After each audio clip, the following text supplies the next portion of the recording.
Hi everyone, स्वागत है आप सभी का टीचिंग गोल्स के इस लर्निंग प्लेटफॉर्म पर। उम्मीद है आप सभी लोग बहुत अच्छे होंगे। आप सभी को पता है यहाँ पर हमारी सीडीपी यानी कि साइकोलॉजी बाल विकास की क्लासेस चली हुई है, जो कि एचटेट एग्जाम को लेकर के टारगेटेड है, जिसमें हम पीआरटी, टीजीटी और पीजीटी सभी लेवल को इंक्लूड करके चल रहे हैं। काफी टॉपिक्स आपके हो चुके हैं, 10 से 12 क्लासेज हो चुकी हैं, और जो आज एक नया टॉपिक मैंने पिक किया है वो है इंडिविजुअल डिफरेंस, व्यक्तिगत विभिन्नताएं। वैसे तो बिना पढ़े भी आप इस टॉपिक के क्वेश्चंस जो है वो अपने कॉमन सेंस के बेस पर आप सॉल्व कर सकते हो, बट फिर भी हम यहाँ पर टॉपिक वाइज चल रहे हैं, तो ये छोटी सी क्लास आपके लिए रहेगी जिसको आपने समझ लेना है। इंपॉर्टेंट है, क्वेश्चन आता ही आता है यहाँ से। तो व्यक्तिगत भिन्नताएं की बात करते हैं यहाँ पर, और सभी प्लेलिस्ट का लिंक आपको वीडियो के डिस्क्रिप्शन में मिल जाएगा। सारे प्लेलिस्ट का लिंक आप चेक कर सकते हो। नोट्स अगर आप लेना चाहते हैं तो आपको स्क्रीन पर नंबर दिखाई दे रहा है, वहां पर आप व्हाट्सअप करके इन्फॉर्मेशन ले सकते हो। डेमो नोट्स ऑलरेडी आपको टेलीग्राम पर प्रोवाइडेड है। चलिए स्टार्ट करते हैं आज की इस क्लास को। इंडिविजुअल डिफरेंसेस यानी कि व्यक्तिगत विभिन्नताएं, और ये आप बहुत बार सीडीपी में सुनते भी रहते हो। जब हमने ग्रोथ एंड डेवलपमेंट किया था, वृद्धि और विकास को हमने पढ़ा था, तो भी हमारे सामने आया था, एक प्रिंसिपल आया था कि इंडिविजुअल डिफरेंस को भी फॉलो करता है। यानी कि इस यूनिवर्स में कोई भी इंसान अगर है तो यूनिवर्स ये कहता है कि कोई भी इंसान जो है वो सेम नहीं है। इंडिविजुअल डिफरेंस यानी कि व्यक्तिगत विभिन्नताएं हमेशा इंसान के अंदर पाई जाती है। वो किसी ना किसी रूप में, किसी ना किसी तरीके से वो क्या होगा, किसी भी दूसरे इंसान से हमेशा अलग होगा। यही जो खूबी है, यही जो कैरेक्टरिस्टिक्स है, वो क्या कहलाती है? इंडिविजुअल डिफरेंस कहलाती है। काफी सारे साइकोलॉजिस्ट ने इसकी अलग अलग डेफिनेशन भी दी है, जो कि मैंने नोट्स के अंदर सब आपके लिए इंक्लूड कर दिया है। एक इंपॉर्टेंट चीज की अगर बात करें, अगर डेफिनेशन ही अगर आप पूछते हो, तो ऐसे ट्रेट्स, ऐसे कैरेक्टरिस्टिक्स, ऐसी क्वालिटीज, ऐसे गुण, ऐसी विशेषताएं जो लर्नर्स को आपस में डिफरेंशिएट करती है, डिस्टिंग्विश करने का काम करती है। सीखने के दौरान, शिक्षण के दौरान जो बच्चे हैं वो एक दूसरे से भिन्न पाए जाते हैं, एक दूसरे से उनका सीखने का जो नजरिया है वो भी अलग है। सीखते भी बिल्कुल अलग तरीके से होती है, सबके अंदर एबिलिटीज भी अलग अलग होती है, योग्यताएं भी अलग अलग होती है, उनका फिजिकल अपीयरेंस भी अलग अलग होता है। तो यही सारे क्वालिटीज, यही सारे जो ट्रेट्स है वो क्या कहलाते हैं? इंडिविजुअल डिफरेंस कहलाते हैं। ठीक है। अगर बात करूं कि किस किस चीज में यहाँ पर कोई भी इंडिविजुअल है वो इंडिविजुअल डिफरेंस आपको किस किस चीज में देखने को मिलता है, व्यक्तिगत विभिन्नताएं, तो हम यहाँ पर कह सकते हैं कि फिजिकल तौर पर यानी कि शारीरिक तौर पर जो कोई भी व्यक्ति है वो क्या मिलेगा? विभिन्न मिलेगा किसी भी दूसरे इंसान से शारीरिक तौर पर। इंटेलिजेंस यानी कि बुद्धि के आधार पर भी व्यक्तिगत विभिन्नताएं पाई जाती है, क्योंकि हर प्रकार की बुद्धि होती है। भाई कोई एवरेज होता है, कोई बिलो एवरेज होता है, बहुत ज्यादा सुपीरियर कोई होता है, कोई जड़ बुद्धि भी होता है, कोई स्टूपिड भी होता है। ठीक है। तो इंटेलिजेंस के आधार पर भी इंडिविजुअल डिफरेंसेस देखने को मिलता है। इंटरेस्ट भी सबका अपना अपना होता है, सबकी अपनी अपनी रुचियां होती है, इसके बेस पर भी आपको इंडिविजुअल डिफरेंसेस जो है वो देखने को मिलते हैं। ठीक है। फिजिकल की बात करते हैं तो आपका क्या क्या आ जाता है? जो भी शारीरिक बनावट है वो इसमें आ जाती है। जैसे भाई कलर आ जाता है इसमें, आपका हाइट वगैरह आ जाएगी, है ना, शेप वगैरह इसमें भाई सभी की जो है अलग अलग होती है। इसके अलावा जो लर्निंग की एबिलिटीज हैं, सीखने की जो योग्यताएं हैं, उसके बेस पर भी कोई ना कोई इंडिविजुअल क्या होते हैं? आपस में अलग अलग होते हैं। कोई स्लो लर्नर होता है, कोई बहुत ही फास्ट सीख लेता है, किसी को एक बारी सिखाने पर कोई टीचर से भी आगे चलने लगता है। तो लर्निंग एबिलिटीज के बेस पर भी यहाँ पर इनफैक्ट जो मेमोरीज होती हैं, जो आपकी स्मृति होती है, उसके आधार पर भी आपको इंडिविजुअल डिफरेंसेस देखने को मिलते हैं। तो बहुत सारी चीजें हो जाती हैं जिसके बेस पर कोई भी इंसान अलग पाया जाता है। ठीक है। ये बेसिक सी चीजें हो गई, इतना ऐसे नहीं पूछेगा। ठीक है। जो चीज पूछेगा वो अब यहाँ पर डिस्कस करते हैं। सबसे पहली चीज तो आपको ये फैक्चुअल चीज ध्यान में रखनी है कि जब भी इंडिविजुअल डिफरेंस की बात आती है तो सबसे पहले किसने इसके बारे में बात करी है? तो फ्रांसिस गाल्टन का नाम आप ध्यान में रखेंगे। फ्रांसिस गाल्टन ने अपनी एक बुक दी थी, क्या दी थी? अपनी एक पुस्तक दी थी, किताब दी थी, हेरिडिटरी जीनियस नाम से, 1869 में। इस बुक में इन्होंने इंडिविजुअल डिफरेंस के बारे में बात करी है सिस्टमैटिक तरीके से, बहुत ही व्यवस्थित तरीके से उन्होंने बात करी है, सिस्टमैटिक तरीके से बात करी है। किसके बारे में? व्यक्तिगत विभिन्नताओं के बारे में। बुक का नाम ध्यान में रख लीजिएगा, हेरिडिटरी जीनियस, 1869 में दी गई थी। ये फैक्चुअल चीजें हैं। अब जो हमसे चीज पूछी जाती है और जो पेपर में आपसे पूछा जाता है वो क्या है कि टाइप्स पूछा जाता है, टाइप्स ऑफ इंडिविजुअल डिफरेंसेस, और साथ ही कॉजेज पूछे जाते हैं इंडिविजुअल डिफरेंसेस के। क्वेश्चन वो किसी भी फॉर्म में घुमा फिरा के पूछ लेगा, आपको बस ये चीजें समझ लेनी है, उसके बाद आप अपने क्वेश्चंस जो वो आराम से बना सकते हैं। ठीक है। टाइप्स की बात करें तो दो तरीके से हम देखते हैं इसको। पहला है आपका इनहेरिटेड यानी कि वंशागत इंडिविजुअल डिफरेंस, और दूसरा है एक्वायर्ड यानी कि जिसको आप अर्जित करते हो।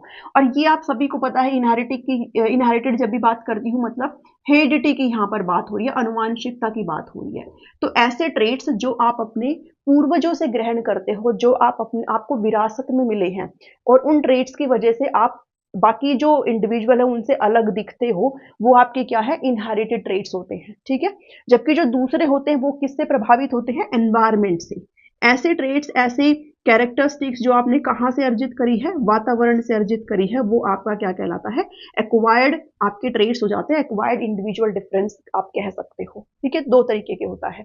अगर इनहेरिटेड की बात करूं तो जो फिजिकल है, आपका शारीरिक जो ढांचा है आपका, आप दिखते कैसे हो, आपकी हाइट कितनी है, आपका वेट कितना है, आपकी शेप क्या है, वो सब चीजें क्या है, आपका फिजिकल आ जाता है। मेंटल मतलब आपकी बुद्धि आ जाती है। ठीक है, और ये हमने हेरिडिटी का जो चैप्टर पढ़ा है ना, उसमें भी ये सारी चीजें आपकी आई है, तो वो भी काफी इंपॉर्टेंट है।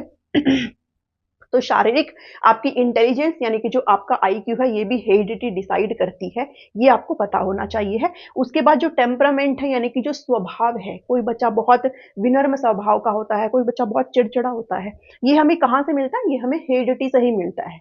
हेरिडिटी से जो जीन ट्रांसफर हो रहे हैं, जो ट्रेट ट्रांसफर हो रहे हैं पेरेंट्स से और बच्चे के अंदर, वो ये सारी चीजें डिसाइड करते हैं, इसलिए इनको क्या बोला जाता है, हेरिडिटी, इनहेरिटेड बोला जाता है।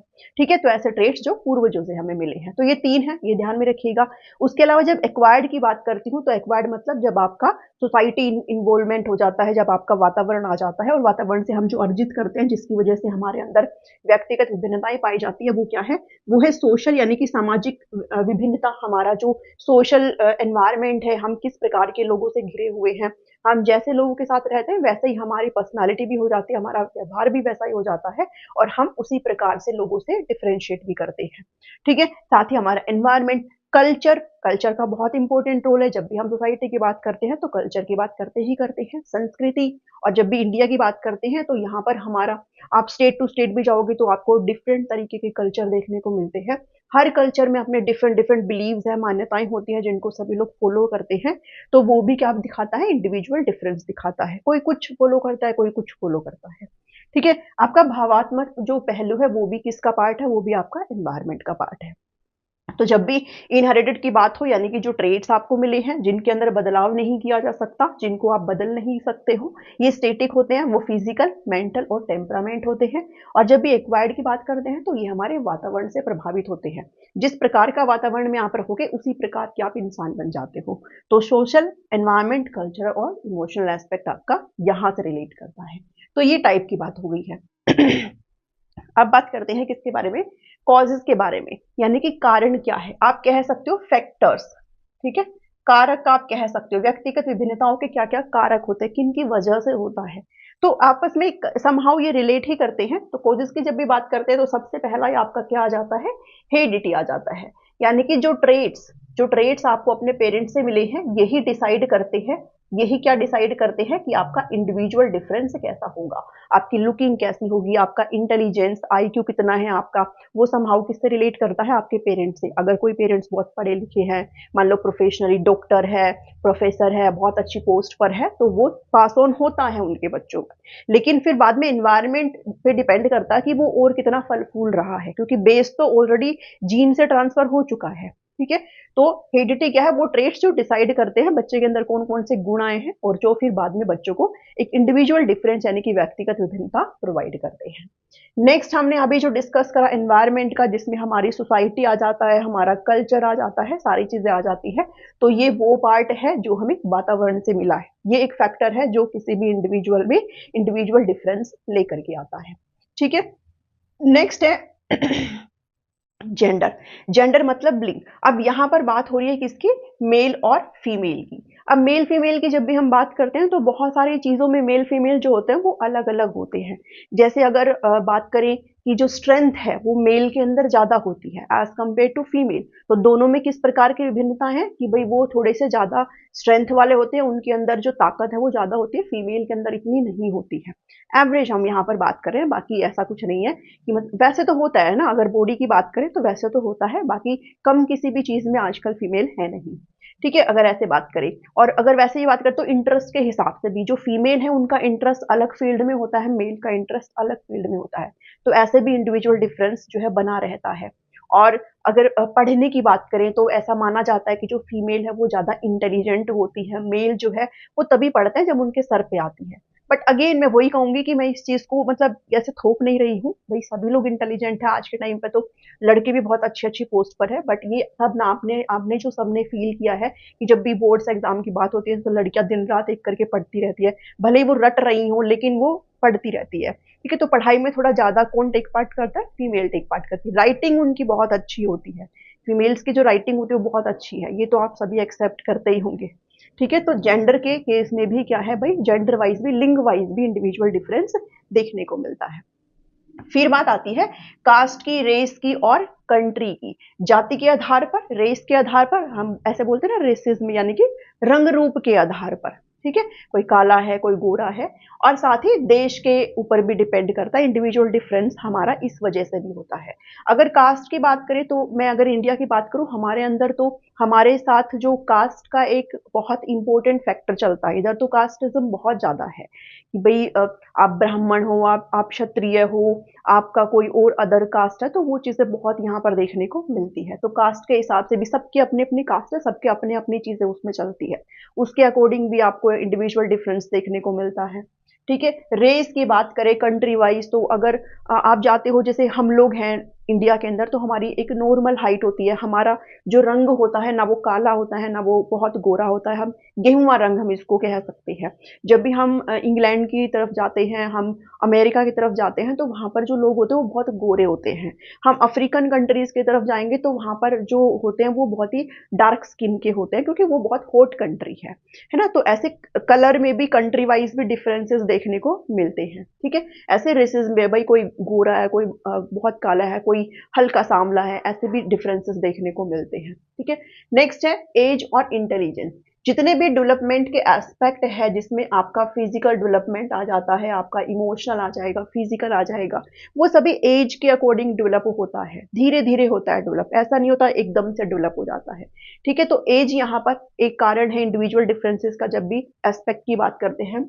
उसके साथ साथ इंटेलिजेंस है, यानी कि बुद्धि है, और बुद्धि के बारे में टर्मन भी बात करते हैं, उन्होंने बहुत सारे आईक्यूज को भी बांटा हुआ है कि जड़ बुद्धि इसको कहा जाता है। मेंटल रिटार्डेशन की स्टेज आपके यहाँ से यहाँ तक है, below average, above average, superior, good, very good. तो ये बहुत तरीके की बुद्धि होती है। कोई बच्चा बहुत ज्यादा इंटेलिजेंट होता है, कोई बच्चा बहुत ज्यादा स्टूपिड भी हो सकता है। ठीक है, तो डिफरेंसेस आपको इंटेलिजेंस के बेस पर भी देखने को मिलते हैं। उसके बाद फिर आ जाता है आपका इकोनॉमिक, यानी कि आर्थिक कंडीशंस। अब ये एक इंपॉर्टेंट चीज है, और आज के टाइम पर अगर किसी का आर्थिक कंडीशन ठीक नहीं है, मतलब एक लिमिटेड सोर्स है उसके पास, और जिसके पास आर्थिक कंडीशन बहुत अच्छी है, जिसके पेरेंट्स अच्छा अर्न कर रहे हैं, उसके पास रिसोर्सेज प्रचुर मात्रा में है, मतलब भरपूर मात्रा में है, उसको तो मतलब कहते के साथ ही उसके लिए बहुत सारी चीजें आ जाती है। आपने देखा होगा भाई, किसी किसी के पास तो स्टडी करने के लिए उनका सेपरेट रूम भी होता है, उनको हर प्रकार के गैजेट प्रोवाइड करे जाते हैं, वो अपने कॉपी पेन का इस्तेमाल ना करते हुए अपनी मैकबुक में लिख रहे हैं। किसी किसी को कॉपी किताब भी मुश्किल से नसीब होता है, किसी किसी को घर में बहुत चीची चाचा के बीच में ही पढ़ना पड़ता है। तो इकोनॉमिक कंडीशंस बहुत मैटर करते हैं, और ये भी क्या है, इंडिविजुअल डिफरेंस लाता है। किसी को कोई सुविधा मिल पाती है, किसी को नहीं मिल पाती। ठीक है, तो इकोनॉमिक यानी कि आर्थिक कंडीशंस। तो ये सारे आपके क्या थे, कॉजेस थे जो कि इंडिविजुअल डिफरेंस लाते हैं, व्यक्तिगत विभिन्नताएं देखी जाती है। हमने टाइप्स कर लिया, कॉजेस कर लिया। अब एजुकेशनल इम्प्लीकेशंस भी थोड़ा सा आप समझ सकते हो कि भाई अगर व्यक्तिगत विभिन्नताएं हैं तो शैक्षणिक रूप से हमें क्या क्या चीजें करनी चाहिए क्लासरूम में, as a teacher, as a school क्या चीजें होनी चाहिए है। तो सबसे पहली चीज ये है कि जो करिकुलम है, यानी कि जो पाठ्यक्रम है, और साथ ही जो मेथड ऑफ टीचिंग है, यानी कि शिक्षण की जो विधियां हैं, वो हमें किसके अकॉर्डिंग करनी है, इंडिविजुअल डिफरेंस देखना है। इंडिविजुअल डिफरेंस मतलब क्लासरूम में एज ए टीचर और स्कूल की भी ये रिस्पॉन्सिबिलिटी है कि किस प्रकार के बच्चे हैं, उनकी एज के अकॉर्डिंग, उनकी एबिलिटी के अकॉर्डिंग, उनके इंटरेस्ट के अकॉर्डिंग, ठीक है, अकॉर्डिंग टू एबिलिटीज उनकी योग्यताओं के अकॉर्डिंग, इंटरेस्ट के अकॉर्डिंग, भाई किस में उनकी रुचि है, उनकी नीड क्या है, डिजायर क्या है, उसके बेस पर ये सारी चीजें प्लानिंग करनी चाहिए है। क्योंकि सेंटर में कौन है, सेंटर में बच्चा है, और बच्चे को ही सेंटर में रख करके हमने पाठ्यक्रम भी बनाना है। और जो मेथड ऑफ टीचिंग हम एज ए टीचर इस्तेमाल करेंगे वो भी अपने सहूलियत के लिए नहीं करेंगे, बल्कि बच्चे के डिजायर के लिए करेंगे। बच्चे को क्या नीड है, उसको कितना जरूरत है, उसके लिए यहाँ पर करेंगे। हम टीचिंग मेथड्स की यहाँ पर बात करें तो हम किस किस मेथड का इस्तेमाल यहाँ पर कर सकते हैं। तो प्रोजेक्ट मेथड का हम इस्तेमाल कर सकते हैं, ठीक है। प्ले मेथड का हम इस्तेमाल कर सकते हैं। इसके अलावा हम क्या कर सकते हैं, स्टोरी टेलिंग का इस्तेमाल कर सकते हैं। तो ये कुछ ऐसे मेथड है जिससे बच्चा क्या रहता है, एक्टिव रहता है, बच्चा हमेशा सक्रिय भूमिका में रहता है। और जब भी इंक्लूसिव एजुकेशन हम पढ़ते हैं या फिर हम कुछ भी पढ़ते हैं तो हम हमेशा यही कहते हैं कि एक्टिव रहना होगा बच्चे को, पैसिव फॉर्म में बच्चा नहीं रहेगा, सिर्फ और सिर्फ सुन के नहीं जाएगा। वो जब तक एक्टिवली इन्वॉल्व नहीं होगा उसकी सारी चीजें क्या होगी, ऊपर से चली जाएगी। सुन भी रहा है तो एक बार भी यहाँ से जाएगा तो यहाँ से निकल जाएगा। और अगर वो एक्टिव है, वो कोलेबोरेशन कर रहा है, वो टेक पार्ट कर रहा है लर्निंग में, तो वो उसको अच्छे तरीके से याद हो जाएगा, ठीक है। तो एक्टिव रखना है बच्चे को, ये चीजें जरूर ध्यान में रखनी है। को करिकुलर एक्टिविटीज बच्चे से करवानी बहुत जरूरी है, यानी कि पढ़ाई के साथ साथ कुछ ऐसी स्किल्स भी बच्चे के अंदर डेवलप करनी बहुत जरूरी है जो उसके ऑल ओवर डेवलपमेंट में, सर्वांगीण विकास में काफी हेल्पफुल रहती है, ठीक है। तो ये था इसके अंदर। इसके अलावा हम इसमें ना ग्रुपिंग और देखते हैं, समूह बनाना हम इसमें और देखते हैं। तो वो एक बारी ना समूह बनाना आप और चेक कर लो, फिर ये क्लास आपकी खत्म हो जाएगी, ठीक है। इसको आपने अच्छे से पढ़ना है भाई। ग्रुपिंग, ग्रुपिंग, और किसके बेस पर, एबिलिटी के बेस पर, एबिलिटी ग्रुपिंग, ठीक है। यानी कि योग्यता के बेस पर समूह बनाना, योग्यता के बेस पर समूह बनाना क्या कहलाता है, एबिलिटी ग्रुपिंग। अब ये आपको ना दो तरीके से देखने को मिलती है। एक तो होता है with in class, with in class, और एक होता है between class, between class. With in class आपका कौन सा होता है, होमोजीनियस, होमोजीनियस ग्रुप, ठीक है। और जो बिटवीन क्लास है वो होता है हेट्रोजीनियस, हेट्रोजीनियस ग्रुप।